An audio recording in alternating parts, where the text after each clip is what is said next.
Hello नमस्कार दोस्तों, अपनी यूनिवर्सिटी में आप सभी का वेलकम है। जैसे कि अपनी पिछली वीडियो में बताया था, यहाँ पर सेकंड ग्रेड का बैच शुरू हो रहा है। तो वहाँ पर फर्स्ट पेपर के साथ साथ में अपन सेकंड पेपर की भी तैयारी करवा रहे हैं। तो सेकंड पेपर में मैं आपको केमिस्ट्री का पोर्शन करवाऊंगी। तो आज अपन केमिस्ट्री का पोर्शन थोड़ा डिस्कस कर लेते हैं और उसका पेपर पैटर्न समझ लेते हैं। तो देखो, केमिस्ट्री में आपके आपके पेपर का जो पैटर्न है, सेकेंड पेपर है आपका, वो सब्जेक्टिव पेपर होता है। उसमें आपके आती है फिजिक्स आती है,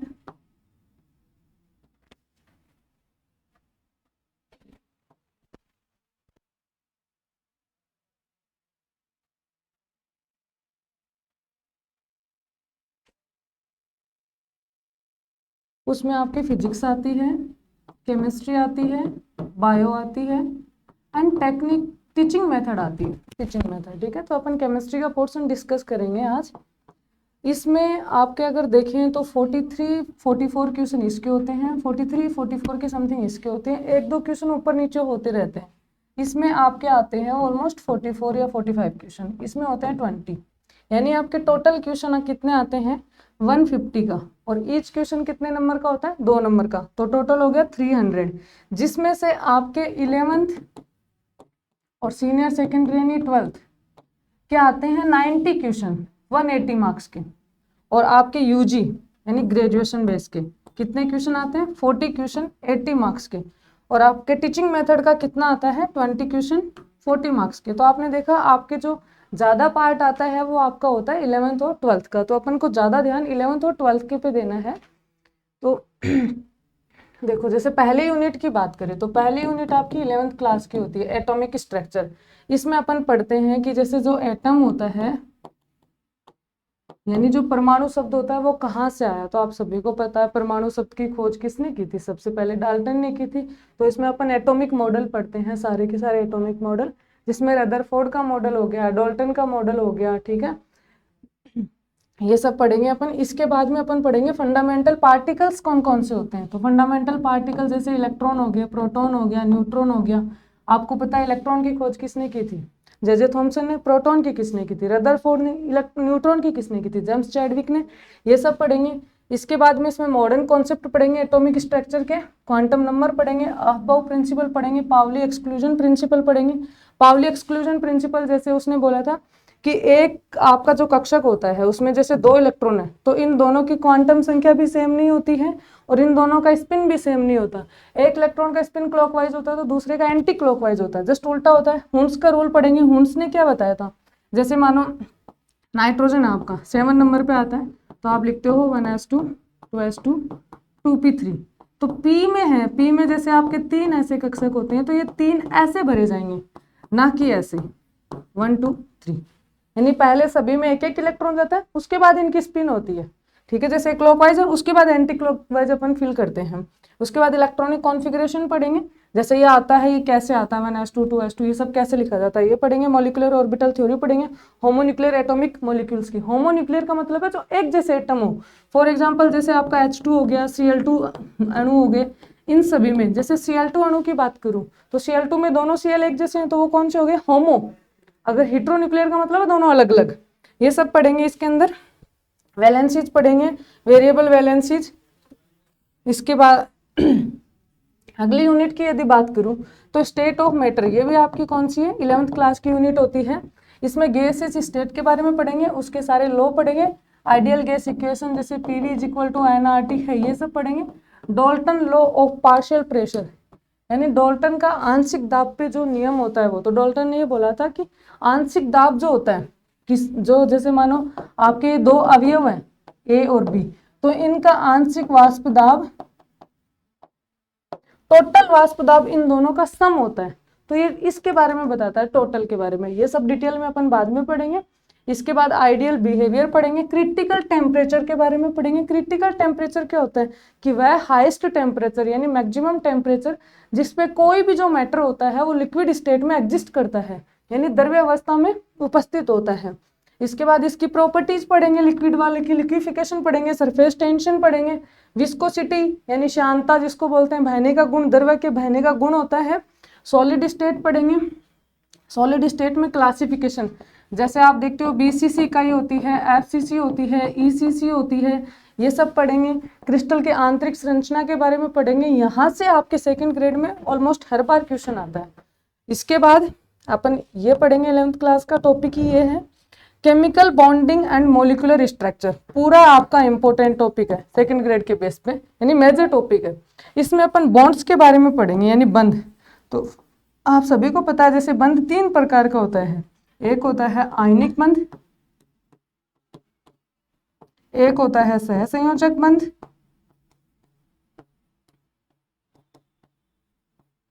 एक होता है उप सहसंयोजक बंध। 3 होते हैं। आयनिक बंध वह बंध होता है जो आयनों के मध्य बना होता है। For example NaCl। NaCl में जैसे Na और Cl जुड़े हैं, इसको जब तोड़ते हो तो आपका बनता है Na+ and Cl-। आयंस बन रहे हैं तो ये कौन सा बॉन्ड हो गया? Ionic bond. सहसंयोजक बंध जो दो परमाणुओं के मध्य बनता है, दोनों परमाणुओं की विद्युत ऋणता समान होती है और उस बंध को बनाने में दोनों परमाणुओं की साझेदारी या हिस्सेदारी बिल्कुल बराबर होती है। इसमें ऐसा नहीं होता। इसमें जो 2 परमाणु होते हैं जिनके मध्य बंध बना होता है, तो किसी एक की विद्युत ऋणता ज्यादा होती है और एक की कम होती है। जिसकी ज्यादा होती है वो अपने इलेक्ट्रॉनों को दान कर देता है और जिसकी कम होती है वो अपने इलेक्ट्रॉनों को ग्रहण करता है।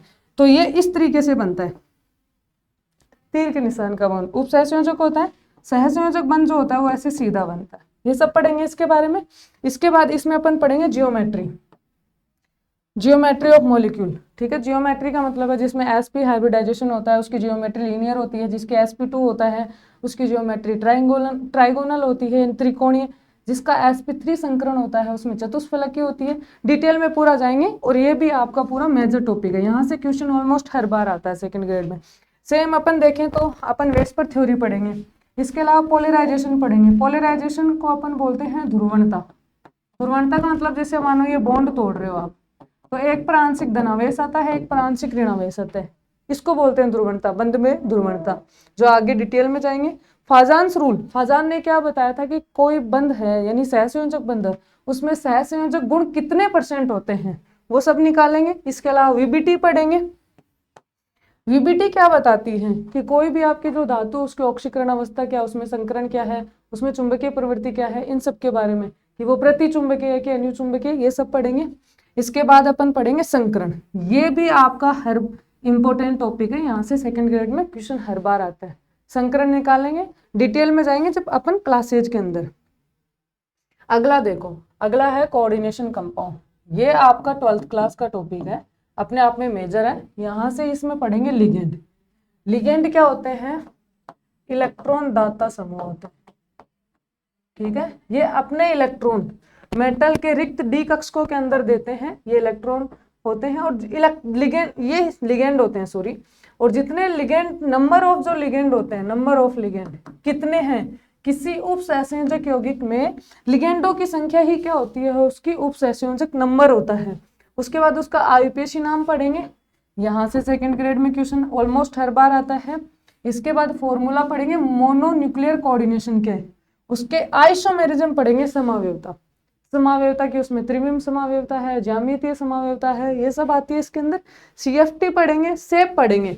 अब देखो पिछले वाले टॉपिक में आया था जियोमेट्री, जिसको आप बोलते हो ज्यामिति, और इसके अंदर है शेप, जिसको हिंदी में बोलते हैं आकृति या फिर संरचना। तो ज्यामिति जो होती है वो आपके संकरण पर निर्भर करती है और फिक्स होती है।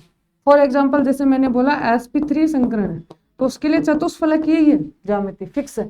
लेकिन शेप में यदि आपका sp3 संकरण है तो शेप चेंज हो सकती है। sp3 में चतुष्फलक की जगह पायरामिडल हो सकती है, बेंट हो सकती है, जिसको वी शेप भी बोलते हैं। यानी शेप किस पर निर्भर करती है? लोन पेयर के ऊपर।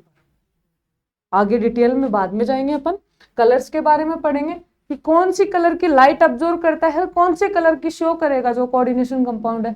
तो मानो अगर मैं बोलूं कि उसने वॉयलेट कलर की लाइट को अब्जॉर्व किया, तो वो कौन सा कलर शो करेगा उप सहसंयोजक यौगिक? तो आप बोलोगे येलो कलर का। अपना कॉम्प्लीमेंट्री या पूरा कलर शो करता है हमेशा। मैग्नेटिक बिहेवियर के बारे में पढ़ेंगे, मैग्नेटिक प्रॉपर्टीज, जिसका फॉर्मूला ये होता है बोर मैग्नेटॉन यानी चुंबकीय आघूर्ण।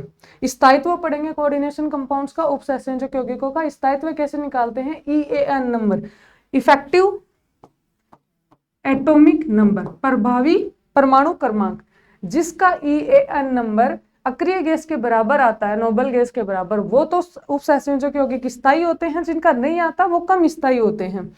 इसके बाद मेटल कार्बोनिल वगैरह पढ़ेंगे इसमें। अगली यूनिट की बात करें तो ये आपकी 11th क्लास की यूनिट होती है। इसमें आप पूरी पीरियोडिसिटी यानी आवर्त सारणी के बारे में पढ़ते हो। आप सभी को पता है आवर्त सारणी में टोटल एलिमेंट 118 होते हैं। तो ये 118 ऐसा तो है नहीं कि शुरुआत से ही है। कैसे 118 आए हैं, तो सबसे पहले इसमें मेंडलीफ ने बताया, फिर उसकी लिमिटेशन आती है, उसके बाद मॉडर्न कॉन्सेप्ट आता है। मॉडर्न कॉन्सेप्ट के अंदर पूरे 118 रखे हैं। आप सभी को पता है कि जैसे 118 जो एलिमेंट है यानी तत्व है, तो अपनी आवर्त सारणी कुछ इस प्रकार से है। देखो नॉर्मल अगर एक बार के लिए देखें, इधर आप सबको पता है हाइड्रोजन होता है, इधर हीलियम होता है, कुछ ऐसे होती है। इधर जो ब्लॉक होता है वो होता है एस ब्लॉक, जिसमें हाइड्रोजन एक गैस होती है, बाकी सारे धातु होते हैं। इधर आपकी होती है डी ब्लॉक और इधर होती है आपकी एफ ब्लॉक। एफ ब्लॉक में सारे अधातु होते हैं, ठीक है। जैसे ऑक्सीजन फैमिली हो गई, बोरॉन फैमिली हो गई, नाइट्रोजन फैमिली हो गई, ऑक्सीजन फैमिली हो गई, हेलोजन फैमिली हो गई, अक्रिय गैसें हो गई। इसके बाद यहाँ बीच में जो होता है वो होता है डी ब्लॉक, और डी ब्लॉक की सीरीज होती है 3D, 4D, 5D, 6D। तो 6D के अंदर कौन सा आ जाता है, आपका एफ ब्लॉक। और एफ ब्लॉक आवर्त सारणी में पूरा ऐसे नीचे होता है अपना, ऐसे नीचे। नीचे क्यों है, क्योंकि सारे रेडियोधर्मी तत्व होते हैं, रेडियो एक्टिव एलिमेंट होते हैं। वो सब अपन डिटेल में बाद में जाएंगे। उनका इलेक्ट्रॉनिक कॉन्फ़िगरेशन लिखना सीखेंगे, उनका नोमेनकल्चर सीखेंगे। जैसे 100 से ऊपर जो एलिमेंट होते हैं उनका नोमेनकल्चर थोड़ा अलग होता है, वो सब डिटेल में अपन बाद में सीखेंगे। सारे ब्लॉक्स को पढ़ेंगे, इनकी प्रॉपर्टी पढ़ेंगे, जैसे एटॉमिक और आयनिक रेडियाई। एटॉमिक या आयनिक रेडियाई का मतलब है जैसे परमाणु या आयनिक त्रिज्या। तो आप सभी को पता है आवर्त सारणी में अपन ऊपर से नीचे जाते हैं तो कोषों की संख्या बढ़ती है, कोषों की संख्या बढ़ने से उसका आकार बढ़ता है, आकार बढ़ने से उसकी त्रिज्या बढ़ती है। सेम बात करें अपन आयोनाइजेशन एंथैल्पी, तो ये इसका मतलब है आयनिक ऊर्जा, इसका मतलब है इलेक्ट्रॉन लब्धि। तो आयनिक ऊर्जा क्या होती है, थोड़ा सा अगर बताऊं तो, कि आपका जो भी तत्व है उसमें से इलेक्ट्रॉन को बाहर निकालने के लिए जो ऊर्जा चाहिए। अब इलेक्ट्रॉन ऐसे तो है नहीं कि हर किसी से निकाल सकते हैं अपन, निगाह में से निकालेंगे, निगाह में से। एन का मतलब होता है न्यूट्रल, उदासीन होना चाहिए। आई का मतलब होता है आइसोलेटेड होना चाहिए, यानी सिंगल फॉर्म में अलग होना चाहिए।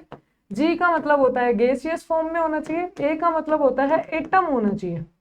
फॉर एग्जाम्पल मैं आपको ऐसे दे दूं Na और यहाँ लिख दूं G, तो आपने देखा सोडियम सिंगल है, किसी दूसरे सोडियम से नहीं जुड़ा, 2 सोडियम नहीं है, एक है, इसका मतलब ये एक है परमाणु के रूप में। गैसियस फॉर्म में, हाँ गैसियस में। आइसोलेटेड अलग है, किसी से जुड़ा हुआ नहीं है, बिल्कुल। न्यूट्रल कोई चार्ज नहीं है, प्लस माइनस, इसका मतलब इसमें से इलेक्ट्रॉन को बाहर निकालने के लिए जो ऊर्जा चाहिए अपन को, इसको बोलेंगे अपन आयोनाइजेशन एनर्जी। जैसे Na प्लस 1 इलेक्ट्रॉन, तो ये न्यूट्रल था, इसमें से एक इलेक्ट्रॉन निकाल दिया, तो यहाँ पर जो ऊर्जा काम मिली गई है उसको बोलते हैं अपन आयनिक एंथैल्पी, आयनिक ऊर्जा। सेम एक इलेक्ट्रॉन को जोड़ने के लिए जो ऊर्जा चाहिए वो होती है इलेक्ट्रॉन लब्धि, वैलेंसी। जैसे कार्बन की 4 होती है, नाइट्रोजन की 3 होती है, ऑक्सीजन की 2 होती है। कैसे होती है, क्यों होती है, डिटेल में अपन जब पढ़ेंगे तब जाएंगे। उसके बाद देखो अगला टॉपिक है इक्विलिब्रियम या साम्यावस्था। 11th क्लास का टॉपिक होता है। इक्विलिब्रियम होता क्या है, जैसे मैं आपको बोलूं कि ये रिएक्शन है A प्लस बी, ये जा रही है C प्लस डी में, तो आप सभी को पता है ये आपके हैं रिएक्टेंट यानी क्रियाकारक, हिंदी में ये है आपका प्रोडक्ट यानी उत्पाद। तो मैं बोलूं इसका इक्विलिब्रियम, तो इसका मतलब है ये इधर फॉरवर्ड डायरेक्शन में भी जा सकती है और वापस बैकवर्ड में भी आ सकती है, ये होता है इक्विलिब्रियम का साइन। तो ये हो गया फॉरवर्ड डायरेक्शन का स्थिरांक और ये हो गया बैकवर्ड, वापस आ रही है उसका। तो साम्यावस्था का स्थिरांक जैसे मैं कैसी बोलूं तो वो हो जाएगा दोनों का, या फिर आप इसको ऐसे भी लिख सकते हो कि उत्पाद अपॉन में क्रियाकारक। जो होता है साम्यावस्था रिएक्शन की, डिटेल में बाद में पढ़ेंगे। होमोजीनस इक्विलिब्रियम पढ़ेंगे। होमोजीनस का मतलब होता है जैसे ये क्रियाकारक और उत्पाद दोनों की प्रावस्था सेम हो, यानी इसमें सॉलिड है तो इधर भी सॉलिड, इधर लिक्विड है तो इधर भी लिक्विड, इधर गैस है तो इधर भी गैस। प्रावस्था तीन ही होती है, सॉलिड लिक्विड गैस। ये इसके बाद अपन पढ़ेंगे लीस आतेली रूल को पढ़ेंगे, अब फिजिकल और केमिकल सिस्टम पढ़ेंगे। इसके अलावा एसिड बेस कॉन्सेप्ट पढ़ेंगे। एसिड बेस क्या होता है कि सॉल्यूशन के अंदर वो अगर सॉल्यूशन के अंदर जो H+ आयन देते हैं वो तो होते हैं एसिड, और जो OH- आयन देते हैं वो होते हैं बेस। ये आगे बाद में पढ़ेंगे, जैसे एसिड बेस कॉन्सेप्ट में ब्रॉन्सटेंट लोरी हो गया, लुईस एसिड हो गया, इन सब के बारे में पढ़ेंगे। एक आता है आपका पीएच स्केल। पीएच स्केल आप नॉर्मल बोलो तो 0 से 14 डिजिट तक का होता है, बीच में 7 होता है। तो 7 से 0 की साइड आते हो तो अम्लीय माध्यम बढ़ता है, अगर 7 से 14 की साइड जाते हो तो क्षारीय माध्यम पड़ता है, और 7 पे कैसा होता है, उदासीन। इसको बोलते हैं पीएच स्केल। इसके बाद भप्पर सॉल्यूशन। भप्पर विलयन क्या होता है कि ऐसा विलयन जिसको तनु करने के लिए आपने उसमें ऊपर से अम्ल मिलाया हो या फिर क्षार मिलाया हो, ठीक है, लेकिन उसके पीएच में कोई परिवर्तन नहीं होता, पीएच रहती है अपरिवर्तित, उस विलयन को बोलते हैं बफर विलयन। इसके बाद अपन सॉल्युबिलिटी पढ़ेंगे, सॉल्युबिलिटी कांस्टेंट पढ़ेंगे यानी केएसपी। ये सब डिटेल में जब चैप्टर पढ़ेंगे तब अपन अच्छे से करेंगे। अगला टॉपिक है अपना थर्मोडायनेमिक्स। 11th क्लास का टॉपिक है, फिजिकल केमिस्ट्री का है, ये भौतिक विज्ञान का। इसमें देखो सिस्टम क्या होता है, फिजिकल, देखो नाम में ही पता चल रहा है उष्मा गतिकी। इस नाम को तोड़ो तो उष्मा प्लस गतिकी। उष्मा का मतलब होता है ऊर्जा या उष्मा, गतिकी का मतलब है मोशन, गति कर रहा है। तो ऊर्जा के बहाव या उष्मा के बहाव को अपन उष्मा गतिकी कहते हैं। इसमें अपन पढ़ेंगे, एक होता है तंत्र सिस्टम, एक आएगा परिवेश सराउंडिंग, एक आएगी सीमा, ये तीनों पढ़ेंगे। फॉर एग्जाम्पल मैं बोलूं जैसे ये बोर्ड है, तो ये एक बोर्ड है, ये क्या हो गया आपका तंत्र हो गया। जैसे मानो ये बोर्ड है, ये बोर्ड अपने चारों तरफ अपने इन्वायरमेंट में कहाँ तक इफेक्ट कर रहा है किसी चीज को, मानो इतनी दूरी में इफेक्ट कर रहा है अपने चारों तरफ में, ये इफेक्ट कर रहा है इतना, तो ये जहां तक कर रहा है वो उसका सराउंडिंग या परिवेश हो गया। इन दोनों को जैसे ये चीज अलग कर रही है, ये लाइन, ये जो लाइन थी जो अलग कर रही थी दोनों को, जैसे ये लाइन, ये हो जाती है सीमा। सीमा क्या होती है, जो सिस्टम और सराउंडिंग को अलग करती है। ये अच्छे से पढ़ेंगे इसके बारे में अपन चैप्टर में। वर्क के बारे में पढ़ेंगे, हीट पढ़ेंगे, उष्मा ऊर्जा सब। एक आती है इसके अंदर एक्सटेंसिव और इंटेंसिव प्रॉपर्टी पढ़ेंगे। एक्सटेंसिव का मतलब कौन सी प्रॉपर्टी होती है हिंदी में, मात्रात्मक गुण। इसका मतलब होता है गहन गुण, गहन बोल दो या विस्तीर्ण बोल दो, ये गुण होता है। नाम से ही पता चल रहा है मात्रात्मक, यानी ऐसे गुण, उष्मा गतिकी के ऐसे गुण जो मात्रा पर निर्भर करते हो वो होते हैं मात्रात्मक।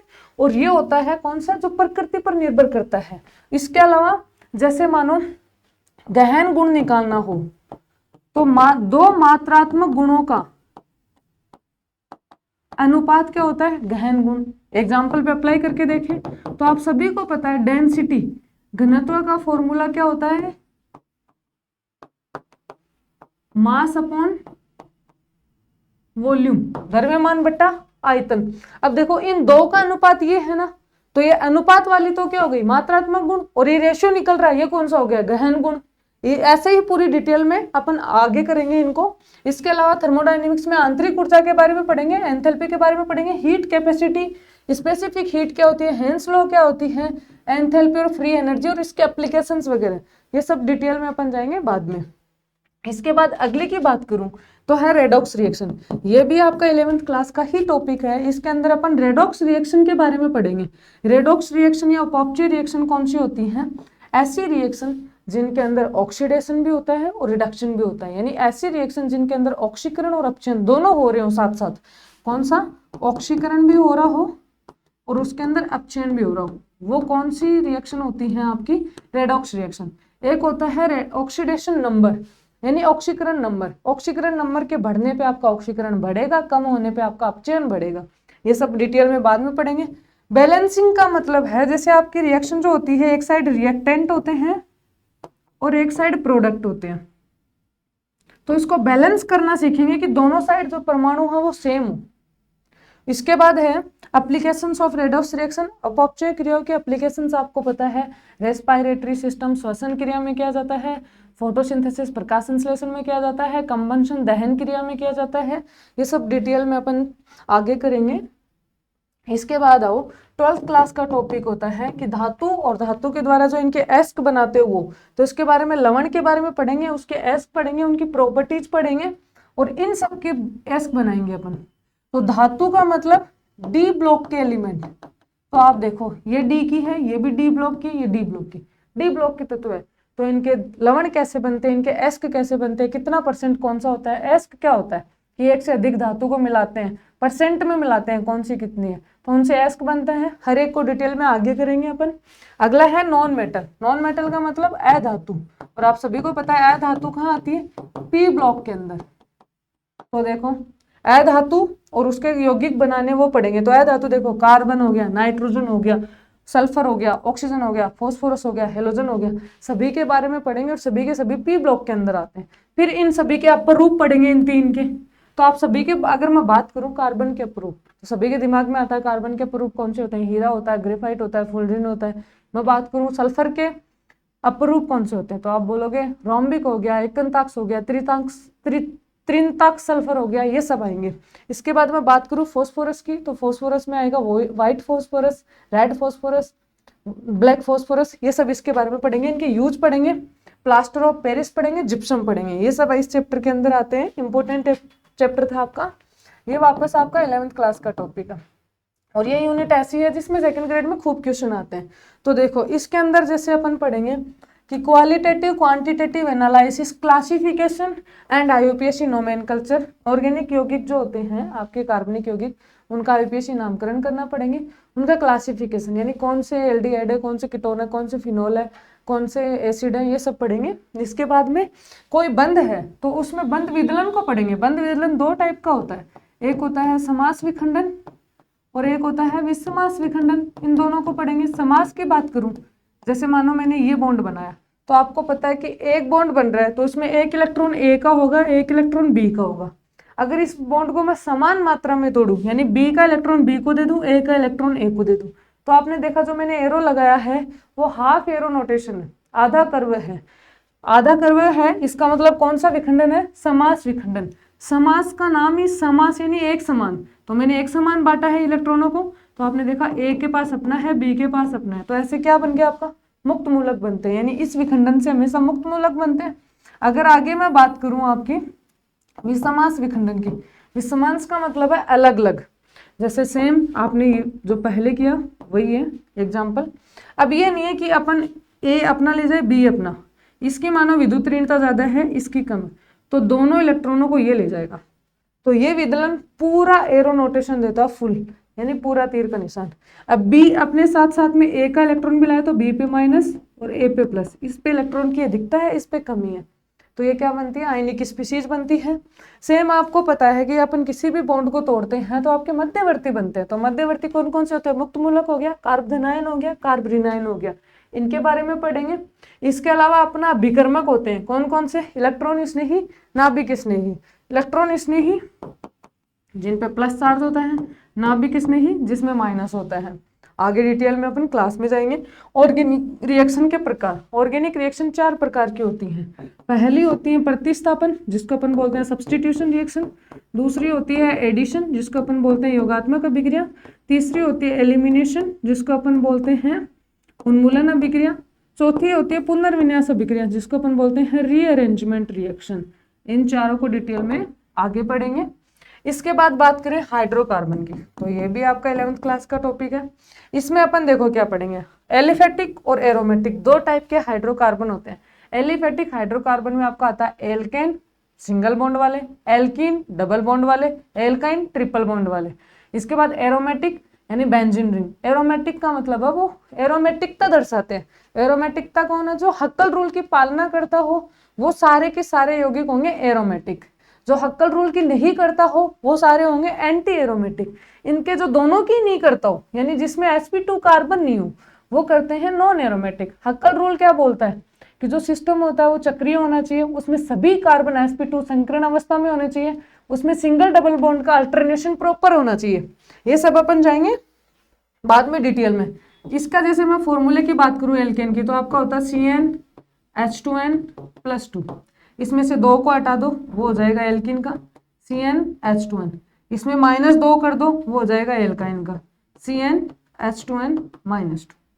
फॉर्मूला बनाना क्लास में सीखेंगे, ये हो गया। इसके बाद आपको पता है कि जो ये पढ़ेंगे मैकेनिज्म कौन सी रिएक्शन की, इलेक्ट्रोफिलिक सब्स्टिट्यूशन रिएक्शन की। सब्स्टिट्यूशन का मतलब प्रतिस्थापन, किसका, इलेक्ट्रोफाइल का। इलेक्ट्रोफाइल यानी इलेक्ट्रॉन स्नेही का। जैसे देखो ये मानो आपकी बेंजीन है, तो आप सभी को पता है बेंजीन में ऐसे हाइड्रोजन होते हैं। बेंजीन का फॉर्मूला होता है C6H6। अगर मैं आपके इस बॉन्ड को तोड़ूं इसको, तो आपको पता है इस पे आएगा प्लस और इस पे आएगा कार्बन, जो यहाँ उस पे आएगा माइनस, क्योंकि कार्बन की विद्युत ऋणता ज्यादा होती है। जैसे ही आपने तोड़ा, मैं इसका नाइट्रीकरण करवा रही हूँ जैसे, तो नाइट्रीकरण नाइट्रिक अम्ल की उपस्थिति में होता है। किसी भी एसिड को तोड़ते हैं तो उसमें से यह आयन बाहर निकाल दो, इसमें से OH- बाहर निकालोगे तो पीछे NO2+ बनेगा प्लस। तो ये क्या नाभिक स्नेही, ये क्या इलेक्ट्रॉन स्नेही। बाहर क्या निकाल रहे हैं, इलेक्ट्रॉन स्नेही, तो जुड़ेगा भी कौन सा, इलेक्ट्रॉन स्नेही। तो इलेक्ट्रॉन स्नेही यहाँ आ जाएगा, तो प्रोडक्ट क्या बनेगा आपका, फाइनल प्रोडक्ट बेंजीन के ऊपर NO2 ग्रुप आ गया, हाइड्रोजन हटके। हटा कौन, हाइड्रोजन, कौन सा चार्ज है, प्लस, जुड़ा कौन, NO2, कौन सा चार्ज है, प्लस। तो ऑर्गेनिक केमिस्ट्री में जो रिएक्शन पढ़ते हैं उसमें फिक्स एक चीज होती है कि अटैकिंग स्पीसीज और लिविंग स्पीसीज पे चार्ज हमेशा सेम होता है, यानी जो निकलने वाली स्पीसीज होती है और जो आने वाली होती है दोनों पे चार्ज सेम। अगर जैसे यहाँ पे निकल रहा है प्लस तो जुड़ेगा भी प्लस। अब देखो कौन है, इलेक्ट्रॉन स्नेही। अब इसने NO2 आया है हाइड्रोजन को हटा के, यानी प्रतिस्थापित करके, किसी की जगह ले रहा है, प्रतिस्थापित कर रहा है। तो ये कौन सी रिएक्शन हो गई, इलेक्ट्रॉन स्नेही प्रतिस्थापन अभिक्रिया। फिर ये समूह निर्धारित करते हैं कि आने वाला समूह कहाँ जुड़ेगा, उसके ऑर्थो पे जुड़ेगा, उसके पैरा पे जुड़ेगा, उसके मेटा पे जुड़ेगा। तो अपन जो भी आपके क्रियात्मक समूह होते हैं उनके निर्देश कार्य के आधार पर देखेंगे कि आने वाला समूह कहाँ जुड़ेगा। आपको पता, जैसे इसमें बात करूं तो इसके जस्ट सामने वाली हो जाएगी आपकी कौन सी, जस्ट सामने वाली पोजीशन कौन सी होती है, पैरा। इसके जस्ट पास वाली दोनों हो जाएंगी ऑर्थो, और ये दोनों होती हैं मेटा। डिटेल में आगे जाएंगे अपन। आगे देखो, अगला अगर बात करूं तो 12th का टॉपिक है पॉलीमर। पॉलीमर 2 टाइप के होते हैं, एक प्राकृतिक नेचुरल तरीके से लिए गए, एक सिंथेटिक जो संश्लेषित किए गए, लैब में बनाए गए। तो प्राकृतिक आपको पता है सभी को, प्राकृतिक होते हैं प्राकृतिक रबर जो आइसोप्रीन से बनता है।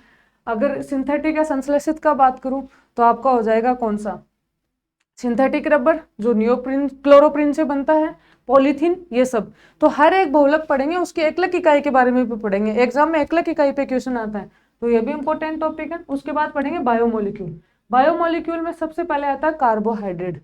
कार्बोहाइड्रेट में आपको सभी को पता है, जैसे मोनोसेकेराइड हो गया, डाइसेकेराइड हो गया, पॉलीसेकेराइड हो गया, ये इसके टाइप्स होते हैं। जैसे डाइसेकेराइड में ग्लूकोज हो गई, फ्रक्टोज हो गई, ये सब आता है, ये सब पढ़ेंगे इसके अंदर, ठीक है। डिटेल में क्लास में जाएंगे। प्रोटीन्स पढ़ेंगे, जैसे प्रोटीन जो होती है वो अल्फा एमिनो अम्लों की बनी होती है, थोड़ा बहुत एमिनो एसिड्स को भी देखेंगे अपन। विटामिन, विटामिन आपको पता है, जैसे ए हो गया, बी हो गया, बी के खूब सारे टाइप होते हैं, जैसे B2 हो गई, B6 हो गई, B12 हो गई। आगे जाएंगे, सी हो गया, डी हो गया, सनलाइट से मिलती है डी, आगे क्लास में पढ़ेंगे। इसके अलावा न्यूक्लिक एसिड, न्यूक्लिक एसिड में जैसे RNA हो गया, DNA हो गया, ये कैसे बन रहे हैं, न्यूक्लियोसाइड हो गया, न्यूक्लियोटाइड हो गया, ये इसमें आगे डिस्कस करेंगे। इसके बाद देखो chemistry in everyday life. Everyday life में केमिस्ट्री का क्या रोल होता है, केमिस्ट्री कैसे आपके फूड में यूज होती है, क्लिनजिंग एजेंट में आती है, ब्लीचिंग एजेंट में आती है, ये सब पढ़ेंगे अपन डिटेल में। इसके बाद है सरफेस केमिस्ट्री। सरफेस केमिस्ट्री आपकी बात आती है, 2 चीज आती है दिमाग में, एक होता है आपका एब्जॉर्प्शन, एक होता है आपका अब्जॉर्प्शन। इसको हिंदी में बोलते हैं अधिशोषण, इसको हिंदी में बोलते हो आप अवशोषण। जो अवशोषण या एब्जॉर्प्शन होता है ये पूरा किसी चीज में होता है तो पूरा होता है उसके अंदर, ठीक है, यानी पूरा अवशोषण करता है पूरे अपने अंदर सरफेस से लेके बॉटम तक। इसमें अगर मैं बात करूं अधिशोषण, तो किसी चीज का अवशोषण, किसी चीज का अधिशोषण उसके ओनली सरफेस पे और अपृष्ठ पे। तो सरफेस फिनोमिना कौन सा होता है इसमें से, एब्जॉर्प्शन। इसके अलावा होमोजेनस हेटेरोजेनस कैटालाइसिस। होमो का मतलब है जिसके अंदर दोनों की प्रावस्था सेम हो, किसकी, रिएक्टेंट की और प्रोडक्ट की, यानी प्रावस्था मतलब सॉलिड गैस लिक्विड। अगर आपका सेम उसकी हो रिएक्टेंट की और सेम ही कैटालिस्ट की होनी चाहिए, ठीक है। इसके अंदर दोनों अलग अलग होती हैं। इसके अलावा पढ़ेंगे कोलोइडल और सस्पेंशन। कोलोइडल आपको पता है जिसके पार्टिकल इतने छोटे होते हैं कि अपन आंखों से नहीं देख सकते लेकिन माइक्रोस्कोप से देख सकते हैं। बात करूं सस्पेंशन की तो इसको अपन आंखों से भी देख सकते हैं, आंखों से देख सकते हैं तो माइक्रोस्कोप से भी देख सकते हैं। जैसे ये टिंडल इफेक्ट देते हैं, ये नहीं देते हैं, ये सब अपन आगे पढ़ेंगे, ठीक है। इसके बाद अपना लास्ट टॉपिक है इन्वायरमेंटल केमिस्ट्री। इन्वायरमेंटल केमिस्ट्री में पोल्यूशन की बात आती है कि कौन कौन से आपके प्रदूषण होते हैं। तो आप सभी को पता है हवा के द्वारा होता है, पानी के द्वारा होता है, मिट्टी के द्वारा होता है। इन पोल्यूशंस के बारे में पढ़ेंगे, इनके इफेक्ट पढ़ेंगे। ओजोन लेयर डिप्लेशन पढ़ेंगे। ओजोन लेयर डिप्लेशन की बात आती है माइंड में आता है किससे होता है, CFC क्लोरोफ्लोरोकार्बन यानी फ्लोरीन गैस आती है। ग्रीन हाउस इफेक्ट पढ़ेंगे। ग्रीन हाउस इफेक्ट क्या होती है कि वायुमंडल के अंदर जो गैसें होती हैं वो सूर्य की गर्म किरणों को रोक लेती हैं, उस प्रभाव को बोलते हैं ग्रीन हाउस प्रभाव। इसके अलावा ग्लोबल वार्मिंग पढ़ेंगे, ग्रीन केमिस्ट्री, इसकी स्ट्रेटजी सब और सब तभी पढ़ेंगे। पॉल्यूशन को कंट्रोल कैसे करते हैं ये सब अपन क्लास में अच्छे से डिस्कस करेंगे। तो अपन ने देखा जो केमिस्ट्री का सिलेबस है वो कैसे है, अच्छे से डिस्कस क्लास में करेंगे। इसके मार्क्स देख लिए कि कितना आता है, तो इसमें डरने की कोई बात नहीं है क्योंकि अधिकतर जो पोर्शन आ रहा है वो 11th-12th का होता है। केमिस्ट्री कॉमन सब्जेक्ट है तो आप 11th में भी पढ़ते हो, 12th में भी पढ़ते हो, ग्रेजुएशन में भी पढ़ते हो। अपन बहुत ही सरल अंदाज में शानदार तरीके से पूरा सिलेबस करेंगे आपके सहयोग के साथ, ठीक है। धन्यवाद।